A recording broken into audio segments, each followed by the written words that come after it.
अस्सलाम वालेकुम नाजरीन, प्रोग्राम न्यूज़ व्यूज़ के साथ मैं हूं आपकी मेज़बान कुरतनैन बख्श। नाजरीन, 2 दिन की मसरूफ तरीन बैठक जिस पर पूरे अक़वाम आलम की नज़रें मरकूज थी, वो बैठक कोई रंग न ला सकी।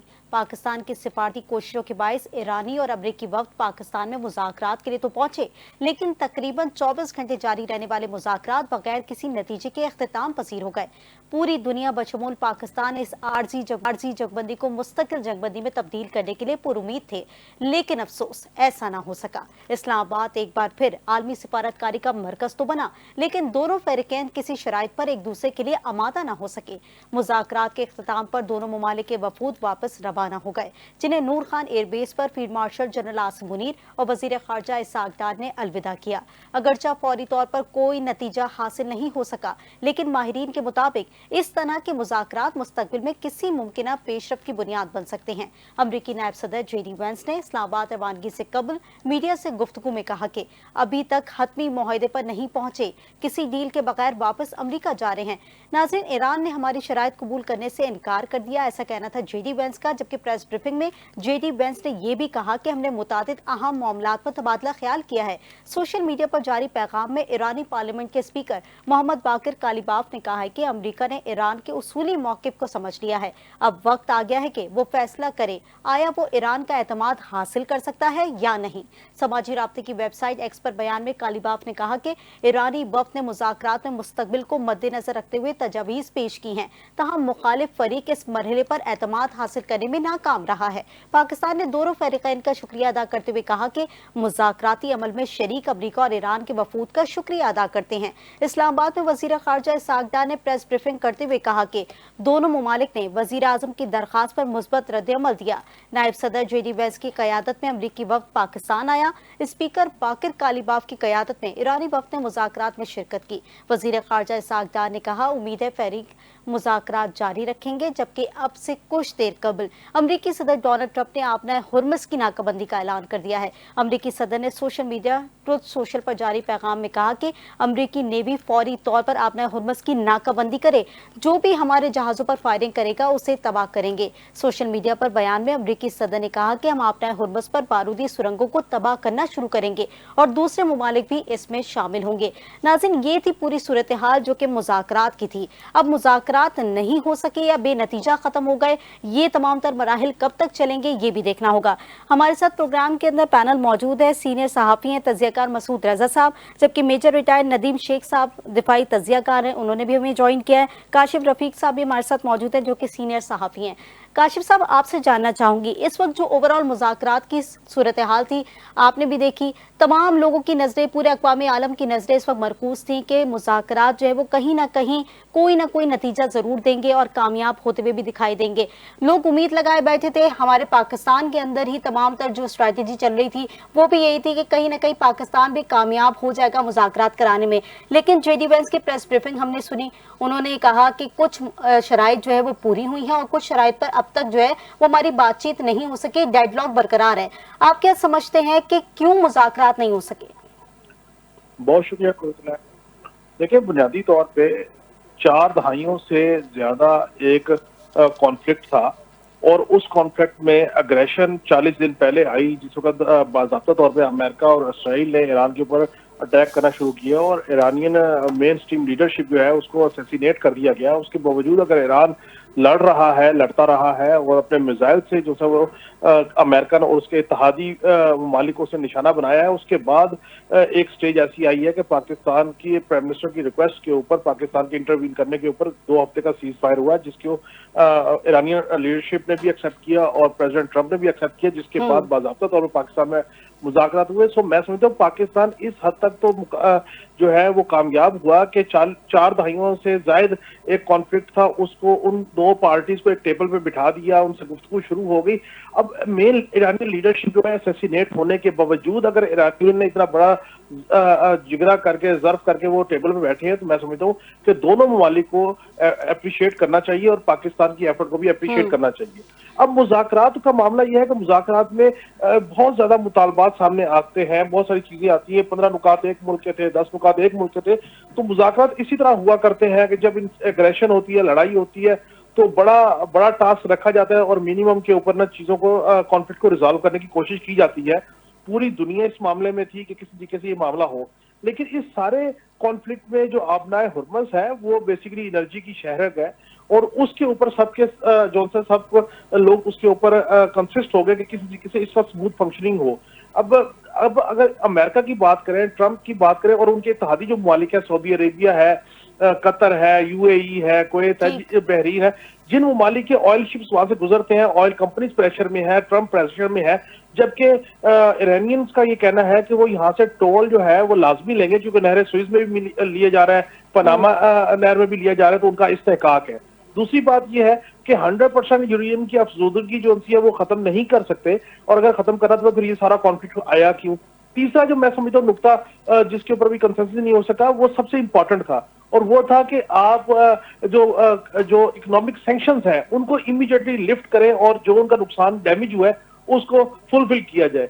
सो ये 3-4 मेन पॉइंट होंगे, बाकी तो नीटी ग्रिटीज मेरे ख्याल में तय हो गई। और जेडी वैंस ने ये भी नहीं कहा कि हमारे मुज़ाकरात नाकाम हो गए, उन्होंने कहा मैंने 21 घंटा नशिस्त की और उसके बाद अनफॉर्चुनेटली हम किसी कंक्लूजन पे नहीं पहुंच सके।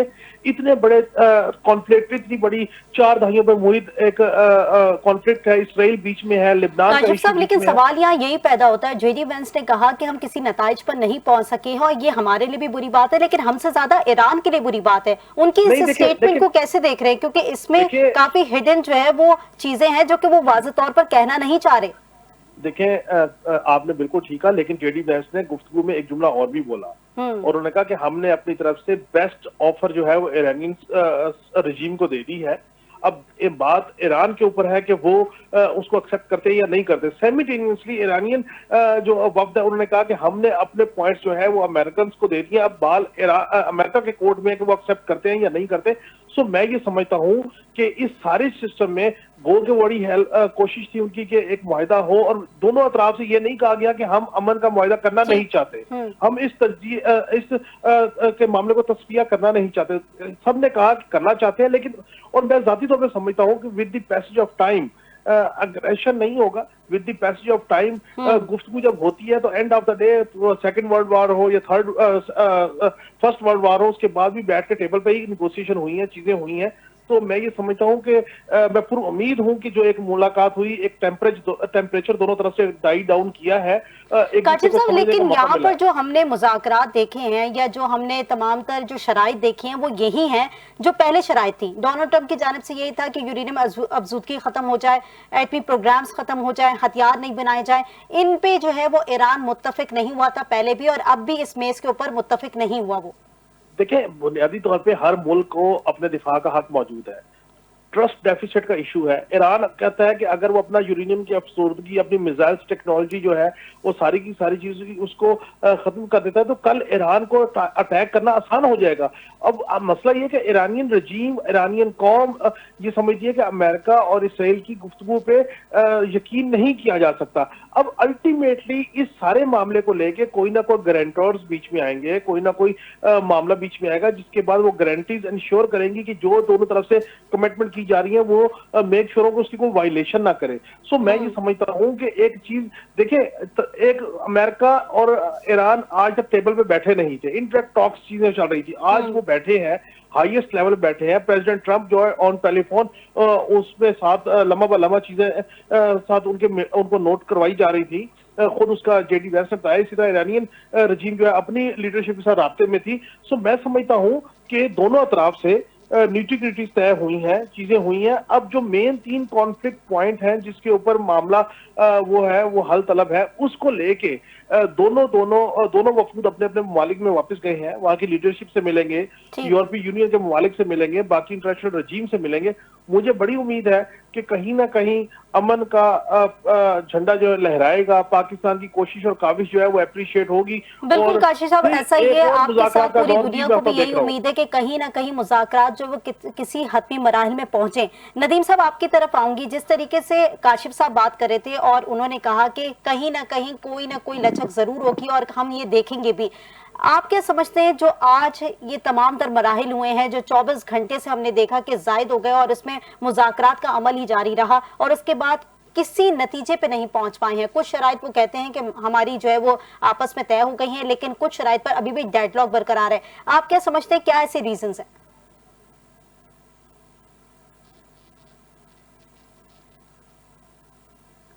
आपको आवाज आ रही है नदीम साहब मेरी? जी जी, मुझे आपकी आवाज आ रही है, सॉरी। तो जी नदीम। पाकिस्तान ने जो ये मुज़ाकरात कराए, आपने देखा कि तकरीबन कोई 47 साल या 46 इयर्स के बाद ईरान जो है और अमेरिका, ये लोग किसी टेबल के ऊपर बैठे हैं और इनका काफी अरसे से कॉन्फ्लिक्ट चला आ रहा है। और जब से ये यहाँ पे इनकलाब आया था उसके बाद से पाकिस्तान ने ये काम किया सबसे बड़ा, और इसका सबसे बड़ा मेन ऑब्जेक्टिव तो ये था, जो प्राइमरी ऑब्जेक्टिव, हर चीज के कुछ प्राइमरी ऑब्जेक्ट होते हैं, कुछ सेकेंडरी ऑब्जेक्टिव्स होते हैं। तो प्राइमरी ऑब्जेक्टिव वाज कि किसी तरह से इस एरिया के अंदर जो है conclusive end to this war, ठीक है, जो ये ब्रूटल वॉर थी, ये बंद की जाए। पाकिस्तान हैज मैनेज, अल्हम्दुलिल्लाह हमने मैनेज किया और वॉर रुक गई है। और अभी हमें 15 दिन का या 14 दिन का, 2 हफ्ते का टाइम उसके अंदर हमें मिल गया था। उसके बाद फिर दूसरा जो ब्रेक थ्रू पाकिस्तान की तरफ से हुआ, वो जो बड़ी अचीवमेंट है कि दोनों को एक जगह बुला के टेबल पे बिठा दिया और दोनों के पॉइंट्स भी पहले से एक्सचेंज कर लिए। और यहाँ तक था कि जेडी वेंस जो है उनको बता दिया गया था कि जी ऑलमोस्ट चीजें डन है। उसकी वजह यह है कि जो ओमान में इनके एग्रीमेंट हुए थे, वहां पर पहले ही जो बिफोर वॉर, जो प्री वॉर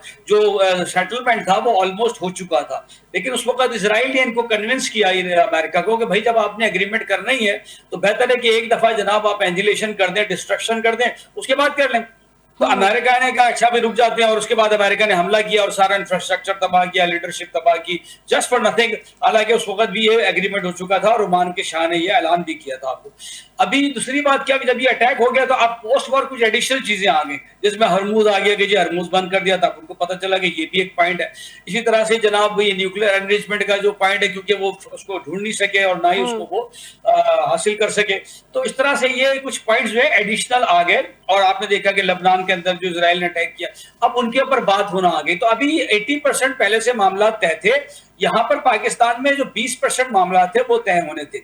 उसमें भी आप देखें कि 10 शरायतें थी, उन 10 शरायतों में से भी इस वक्त आकर अब सिर्फ 2.5 शरायत रह गई।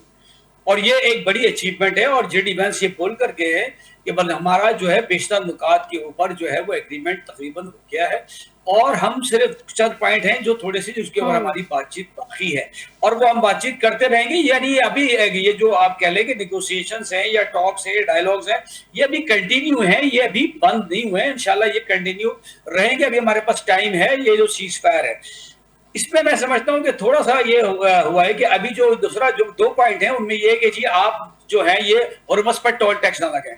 और मैं समझता हूं कि ईरान को उस पर मान जाना चाहिए कि अभी एक मामला गर्म है, लेकिन ईरान कोशिश ये कर रहा है कि इस वक्त जो बातचीत है हम ये हासिल कर लें, क्योंकि ये बहुत बड़ा रेवेन्यू जनरेशन का ईरान के लिए एक रास्ता है। नदीम साहब, किस चीज पे इमरान को मान जाना चाहिए? क्या स्टेट ऑफ हॉर्मस की बात जो वो कर रहे हैं उस पे मान जाना चाहिए, या फिर एटमी प्रोग्राम्स की बात कर रहे हैं उस पे मानना चाहिए, या यूरेनियम अफजूदगी है उस पे मानना चाहिए? जितनी भी शराइत जो कि इस वक्त अमेरिका रख कर गया है, किन शराइतों के ऊपर ईरान को अपनी तमाम तर चीजों के ऊपर सरेंडर कर देना चाहिए?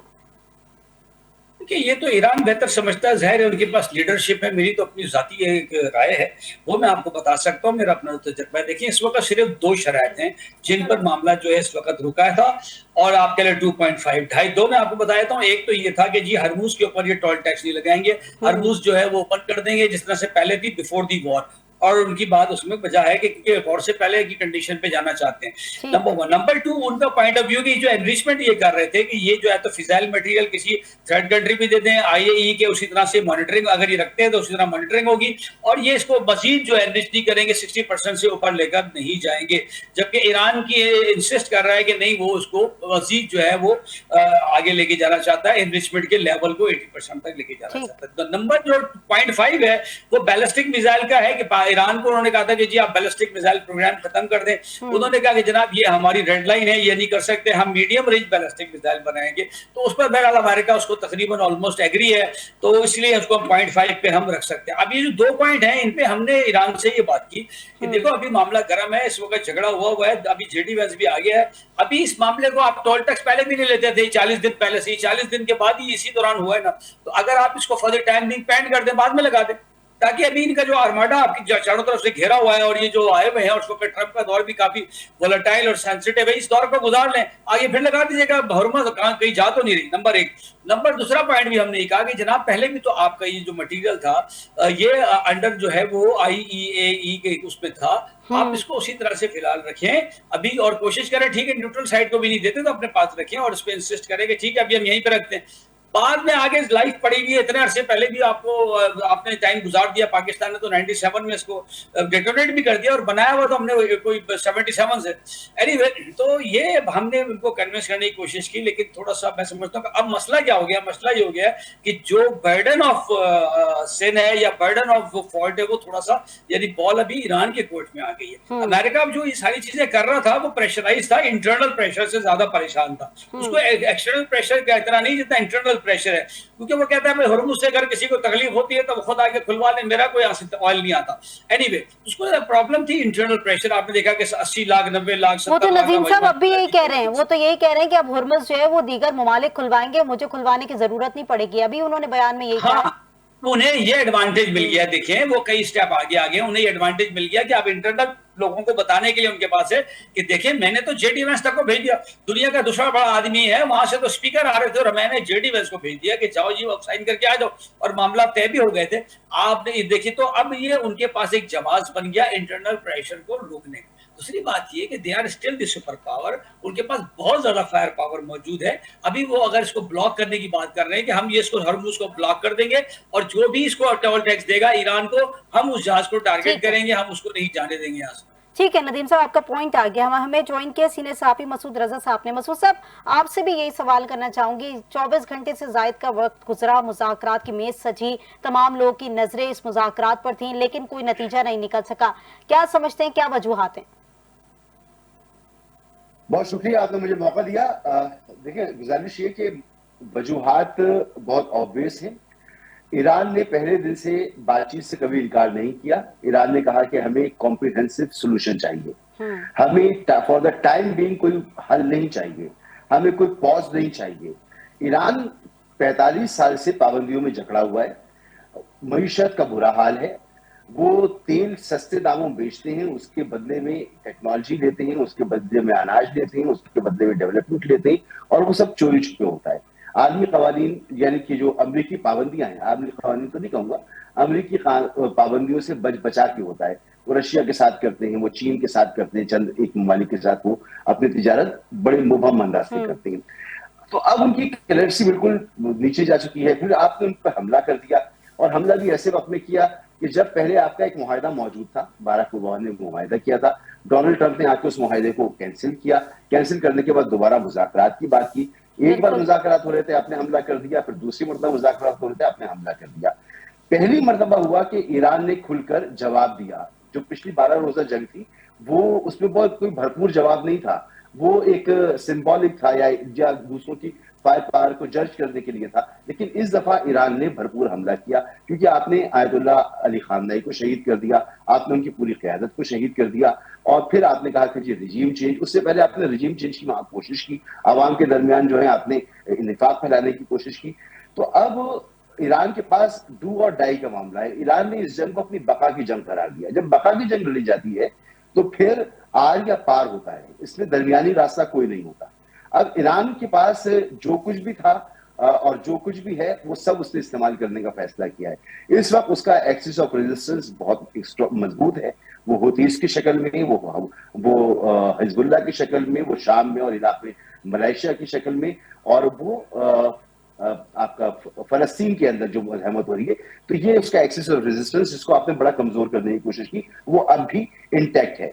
फिर ईरान ने जो अपने हथियार दिखाना शुरू किए, तो पहले दिन से ईरान ने जो स्ट्रेटेजी इख्तियार की, गोरिल्ला वॉरफेयर या मुसैक वॉरफेयर की, वो उसने हैरान कर दिया। और वो उसकी जो हिकमत अमली थी, पहले दिन से लेकर आखिर दिन तक ईरान अमेरिका और इसराइल से 2 कदम आगे नजर आता है। ये मैं नहीं कहता, ये खुद अमेरिकी मुबस्सिरीन, अमेरिकी मीडिया इस बात को एक्नॉलेज करता है और उसकी गवाही देता है।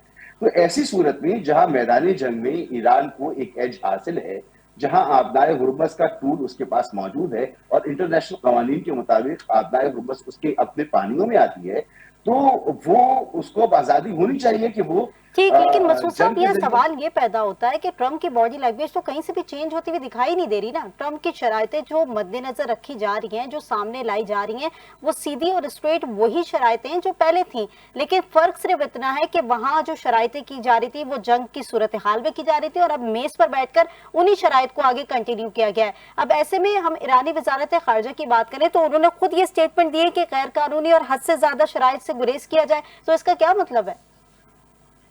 देखिए, परेशानी तो अमेरिका को थी। आपने ट्रंप के ट्वीट्स देखे आखिर वक्त में, जो ट्वीट उन्होंने किया जिसमें उन्होंने कहा कि वो पूरी तहजीब को खत्म कर देंगे जो वापस कभी नहीं आ सकेगी, और उन्होंने गालियों पे उतर आए, तो वो झुंझलाए हुए परेशान तो हैं। अमेरिका का मसला यह है कि एक कार्टर डॉक्ट्राइन है और इसके अलावा मिनरो डॉक्ट्राइन है, कई ऐसे डॉक्ट्राइन हैं जो ये अमेरिका की नेशनल पॉलिसी बताते हैं आबनाए हुर्मुज़ को उसका कंट्रोल में रखना। वहां पर अमेरिका का 5th फ्लीट सारा साल से कई दहाइयों से मौजूद है और वो इसी मकसद के लिए मौजूद है कि आबनाए हुर्मुज़ पर जो उसकी पेट्रो डॉलर की इकोनॉमी को सपोर्ट देने के लिए या उसको बरकरार रखने के लिए लाती है कि वो आबनाए हुर्मुज़ पे अपना कंट्रोल रखे। अगर आबनाए हुर्मुज़ पे अपना कंट्रोल नहीं रखता तो उसके सुपर पावर होने का कोई फायदा नहीं है। तो अपनी सुपर पावर की छवि को बरकरार रखने के लिए उसे वहां पर अपना कंट्रोल चाहिए, और अमेरिका की पॉलिसी है कि आबनाए हुर्मुज़ पर किसी और मुल्क का कंट्रोल यानी अमेरिका पर अटैक तस्वुर किया जाएगा।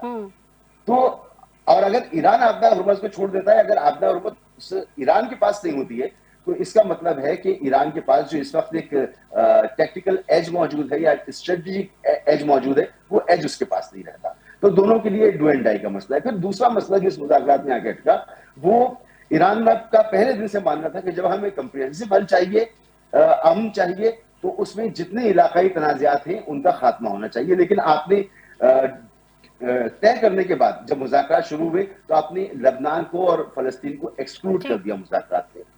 तो ये काबिल कबूल नहीं है। जी ठीक है काशिफ साहब, आपसे जानना चाहूंगी क्योंकि इस वक्त जो मुज़ाकरात की तमाम तर शराइत थी वो सबके सामने हैं। ऐसे में सिर्फ पाकिस्तान ही नहीं बल्कि दीगर खलीजी ममालिक भी इसमें इंटरफेरेंस जाहिर है उनकी भी है, बैकडोर पे ये लेकिन है इंटरफेरेंस, चाहे वो चीन हो, चाहे वो फ्रांस हो, चाहे वो रूस हो या दीगर ममालिक क्यों ना हो। आप नहीं समझते कि कहीं ना कहीं ये जो एक ब्रेक लिया गया है वो उनको लूप में लेने के लिए लिया गया हो या उनसे कोई बातचीत करने के लिए लिया गया हो?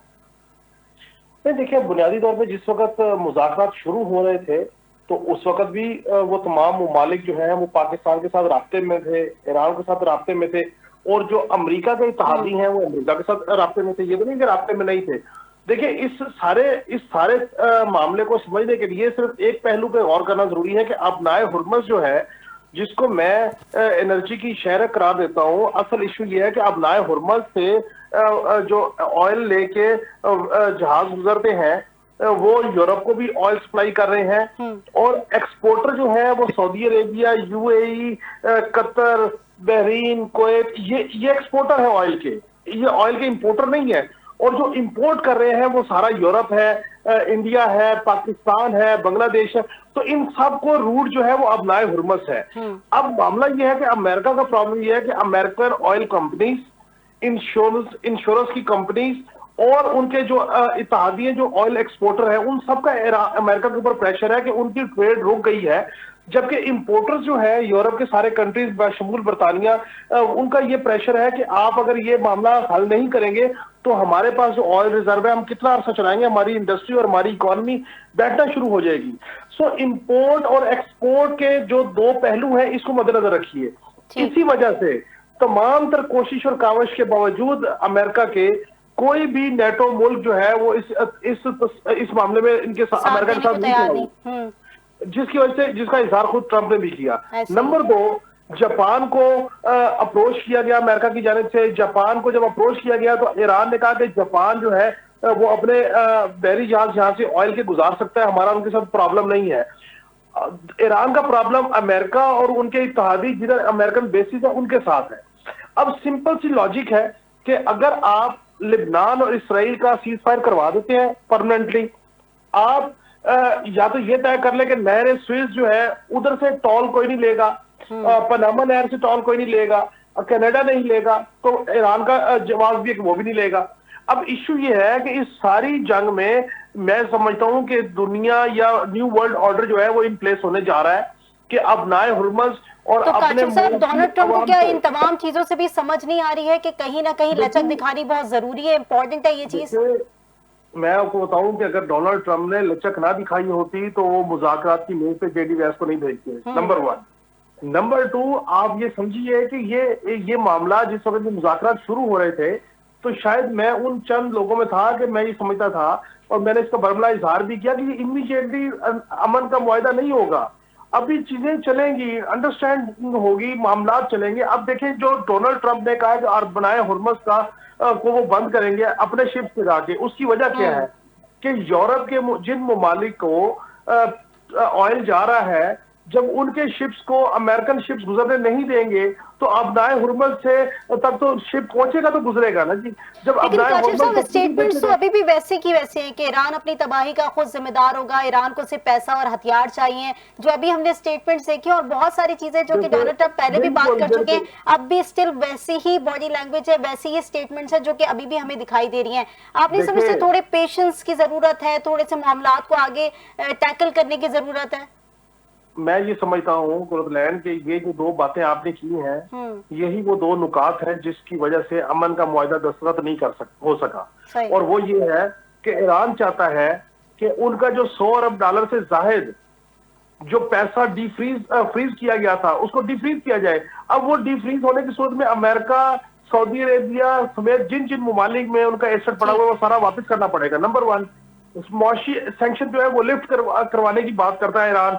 नंबर 2, हथियार तो किसी भी मुल्क का दिफा है और वो दिफा से कैसे अपना हक दस्तबरदार कर दे। सो मैं ये समझता हूँ कि ये अपनाए हुर्मुज का जो मामला है, अपनाए हुर्मुज बज़ाहिर एक तनाजा है। अब अमेरिकन ट्रंप जो है, प्रेसिडेंट ट्रंप जो है, वो कितनी दफा कह चुके हैं अपनाए हुर्मुज जाने और वहां से गुजरने वाले जाने, मेरा क्या लेना देना अपनाए हुर्मुज से। मसला तो यूरोप का बना हुआ है कि जिसको अपनाए हुर्मुज से अगर ऑयल नहीं जाएगा तो वो क्या करेंगे। मसला तो मिडिल इसका आपका सब कॉन्टिनेंट का बना हुआ है, पाकिस्तान का, इंडिया का, बांग्लादेश का, कि उनको क्या करेंगे। सो मैं ये समझता हूं कि अगर ईरान ये कहता है कि आपने उनके ऊपर से मुआशी सैंक्शन खत्म करनी है तो करनी चाहिए, डीफ्रीज करना चाहिए उनका एसेट। अगर आप चाहते हैं कि इस मामले का परमानेंट हल करना है। ईरान का भी प्रॉब्लम यह है कि अगर आप हमारे से मुआशी सैंक्शन खत्म नहीं करते और इकोनॉमिक सैंक्शन हम पे इम्पोज रहती है तो इसका मतलब है कि आप हमारे साथ खुले दिल के साथ लॉन्ग टर्म मुआहदे में नहीं जाना चाहते, आप टाइम भी करना चाहते हैं। और इंपॉर्टेंट तरीन चीज ये है कि ईरान सबसे ज्यादा एक्सपोर्ट कर रहा है ऑयल कर रहा है चाइना को। अब आप अपनाए हुर्मुज का अगर कंट्रोल अमेरिकन लेना चाहते हो तो बेसिकली चाइना को चेक लगाना चाहते हैं कि चाइना को जो है वो कंट्रोल करना चाहते हैं। असल इशू ठीक काशिफ साहब आपका पॉइंट आ गया है। यही सवाल मैं नदीम साहब से भी करना चाहूंगी। नदीम साहब, अगर पाकिस्तान की बात की जाए, पाकिस्तान की बेहतरीन सिफारतकारी की बदौलत 47 साल बाद जो है वो दो फरीक एक मेज पर आकर बैठे हैं। अब ये जो बेहतरीन सिफारतकारी है, इसके तसलसल को बरकरार रखने के लिए आप क्या समझते हैं कि पाकिस्तान को ऐसा क्या करना चाहिए कि डील हो जाए और इसको कंटिन्यू किया जाए? देखिए, पाकिस्तान को अपनी जो एंगेजमेंट है और जो एफर्ट है, क्योंकि उन्होंने ये सारे कॉन्टेक्ट्स बना लिए हैं, तो उसको जो है कंटिन्यू करना चाहिए। दूसरी बात ये कि हम बात को इतनी फैला रहे हैं जबकि किसी भी मीडिया पे किसी भी अमेरिकन या ईरानियन किसी की भी ऐसी स्टेटमेंट नहीं है कि जी फला डिमांड।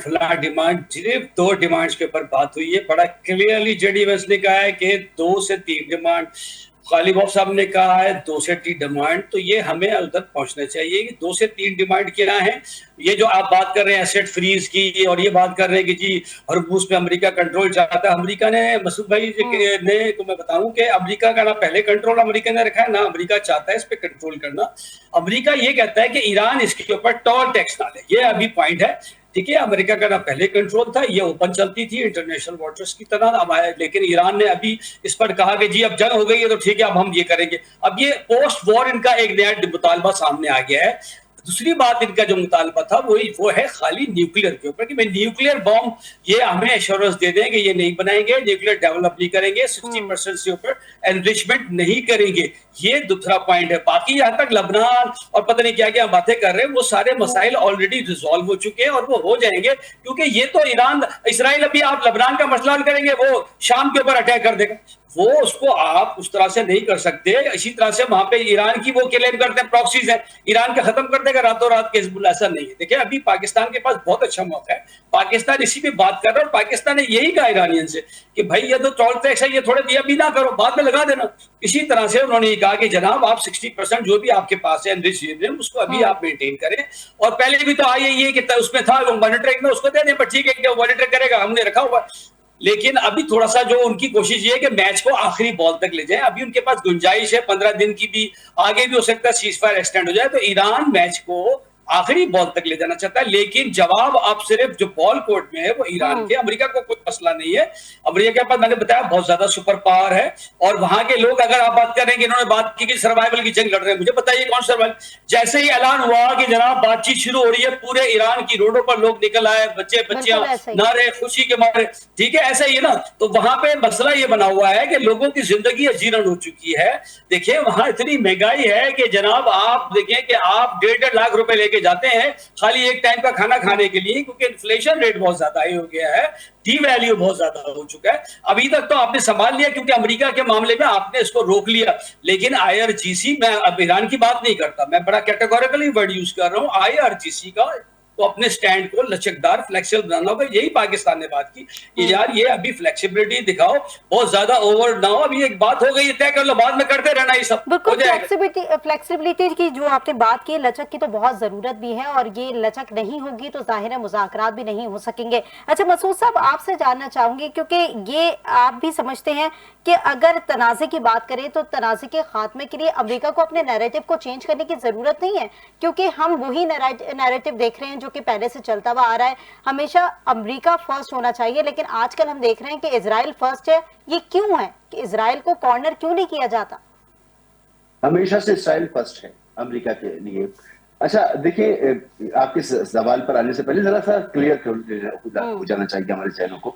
ईरान में आईआरजीसी और हुकूमत और बाकी इदारे कोई अलग अलग चीजें नहीं है। वहां पर एक निजाम है जिसको रहबर हेड करता है, और रहबर के नीचे तमाम जो इदारे हैं और पूरी हुकूमत जो है उसको फाइनल जो डिसीजन रहबर का होता है वो उसको ओबे करना लाजमी होता है। जहां तक आवाम की बात है, ठीक है, वहां की करेंसी बहुत डी वैल्यू है, लेकिन वहां पर आज भी जो बुनियादी मराकज़ सेहत है वो दुनिया की बेहतरीन है, WHO उन्हें रिकग्नाइज करता है। तालीम का मेयार 100% लोगों के पास तालीम वहां पर मौजूद है। हर शख्स को, चाहे वो नौकरी पर हो या ना हो, उसको वजीफा मिलता है। तो हम जैसे आजाद मुल्कों से वहां पर जो लोग हैं वो बहुत बेहतर तरीके से जिंदगी अपनी गुजार रहे हैं। और जो उन्होंने जश्न मनाया, उन्होंने अपनी फतह का जश्न मनाया। ये उनकी फतह थी कि पहली मर्तबा एक सुपर पावर जो है, जो कभी 47 साल में उनके सामने आकर नहीं बैठा था, वो उनके सामने मुज़ाकरात में आकर बैठने पर मजबूर हुआ। और इसी वजह से हुआ ना कि जो अपने बराबर का नहीं समझते थे, कम से कम बराबर का तो समझा। हालांकि ईरान को ये समझता है कि हमने उनको शिकस्त दे दी है। बहरहाल ऐसी जंगों में ना अमेरिका की शिकस्त होगी ना ईरान की शिकस्त होगी, तबाही बहुत ज्यादा होगी। पहले दिन से मैं ये बात कह रहा हूँ। दूसरी बात यह है कि इसराइल का ये जो बातें हैं ना कि ये बातें कहां से आ रही हैं, जनाब ये बातें तस्नीम न्यूज ने, ये बातें रॉयटर्स ने, ये बातें अमेरिकी स्टेट डिपार्टमेंट और व्हाइट हाउस ने, पाकिस्तानी वजारत खारजा ने, कल मैंने तमाम बातें जमा की हैं। जमा करने के बाद जो कुछ निकला, तमाम जो सहाफी वहां पर मौजूद थे, हमें खबर नहीं मिल रही थी तो इसका मतलब ये नहीं कि अमेरिका को खबर नहीं मिल रही थी। हमें नहीं मिल रही थी तो इसका ये मतलब नहीं कि ईरानियों को खबर नहीं मिल रही थी। तो वहां जो बातें जा रही थी उसमें दो ही पॉइंट सामने आए। न्यूक्लियर का मसला कोई मसला ही नहीं है। ये तो 27 फरवरी को जो अगर मुआहदे पे साइन हो जाते तो ईरान जीरो इन्वेस्टमेंट पर राजी हो चुका था। ईरान का कोई इरादा नहीं था न्यूक्लियर, तो न्यूक्लियर कोई इशू है ही नहीं, सिवाय ये कि उसको एक आजादी चाहिए। वो एनपीटी के तहत भी अपने हुकूक देने को तैयार है, उनको भी एक्सरसाइज करने को तैयार नहीं है।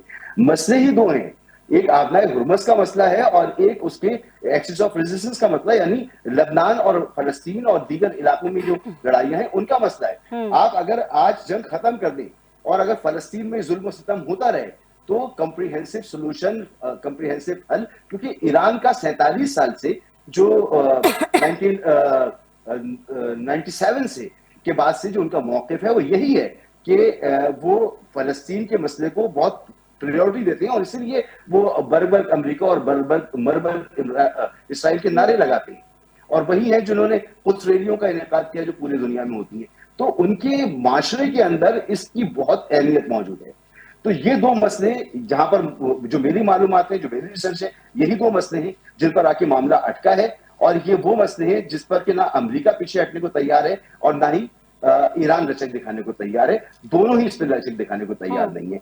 इसराइल को इसलिए अमेरिका जो है नजरअंदाज नहीं कर सकता और डोनाल्ड ट्रंप नजरअंदाज नहीं कर सकते, क्योंकि जो अमेरिका में सदर बनने का जो निजाम है, जो तरीकाकार है, जो फंडिंग होती है, वो यहूदी लॉबी की तरफ से, ज़ायनिस्ट लॉबी की तरफ से बहुत ज्यादा होती है। वो बहुत पैसा लगाते हैं। फिर दूसरी बात यह कि डोनाल्ड ट्रंप का जो वोट बैंक है वो एवेंजिकल क्रिश्चियंस का वोट बैंक है, जो यहूदियों के नजरियात जो मुसलमानों के मुतालिक हैं उनसे ज्यादा नजदीक है। मसूद साहब, लास्टली आपसे इसी से इंटरलिंक करते हुए जानना चाहूंगी कि अभी जैसे इलेक्शन होने वाले, मिड टर्म इलेक्शन है, और वहां पर आप क्या समझते हैं कि कितना दबाव है डोनाल्ड ट्रंप के ऊपर, क्योंकि महंगाई इस वक्त उरूज पर है, तमाम तर चीजें आपके सामने हैं जो कि अमेरिका की सूरत हाल है। ऐसे में आप क्या समझते हैं कि कितना प्रेशर जो है वो डोनाल्ड ट्रंप के ऊपर क्रिएट हो सकता है वहां की आवाम से?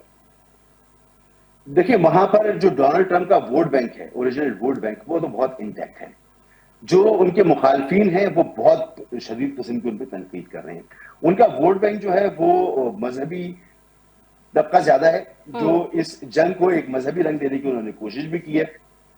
तो वो जो तबका है जो इस जंग में डोनाल्ड ट्रंप के साथ खड़ा है, उसकी फिलहाल अक्सरियत है। तो डोनाल्ड ट्रंप को कुछ मुश्किल जरूर होंगी, कुछ वोट बैंक उससे कटा होगा, मुस्लिम बैंक वोट बैंक उनसे दूर हुआ होगा, उनके मुखालफिन कुछ तगड़े हुए होंगे, लेकिन उनका जो कोर बेस है वो अपनी जगह मौजूद है।